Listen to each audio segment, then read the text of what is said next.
Good afternoon. When I first saw we had to do a journal article speech, I began to wonder what would I do. As I was browsing the web, I came across a few articles on SIDS. Since this caught my eye, I decided to use this. SIDS is Sudden Infant Death Syndrome. I chose this article hoping to help someone prevent an infant from SIDS, as well as the author's purpose of the article was to give the reader information on prevention of SIDS. The points I will be discussing today are the two types of co-sleeping, the back-to-sleep method, and the risk of swaddling techniques. The first point I will discuss is the two types of co-sleeping. Co-sleeping itself is when a parent or child sleep within a sensory distance of each other. The first type is room sharing. Room sharing is one type of co-sleeping. Room sharing is when parents have a crib in the room with them, a bassinet or portable crib nearby their touch, sight, or even smell. Bed sharing is when parents share their bed with their child. Studies show it's best for the child to have their own crib.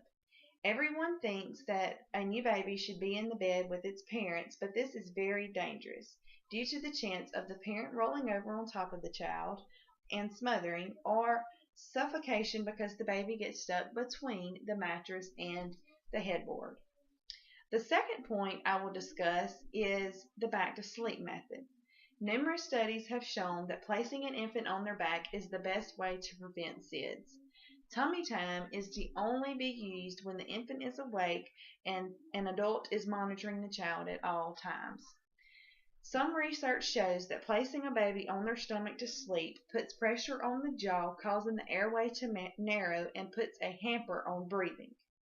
Another reason not to place the baby on the stomach is breathing exhaled air.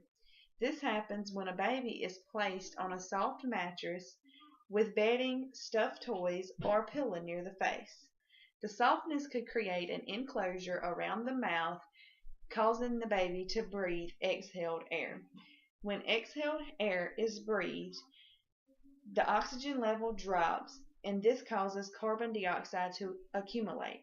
When carbon dioxide is accumulated, SIDS could happen. The third point I will discuss is the risk of swaddling techniques.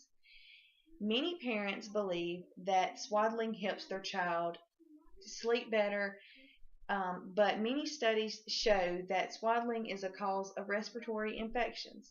Swaddled babies may overheat if their heads are partially covered, which can cause hyperthermia and even death. Swaddling is still used by a lot of parents, even though there is many dangers and risks. But if you do it, make sure you take a proper course on learning the techniques of swaddling your infant. Don't swaddle too tightly.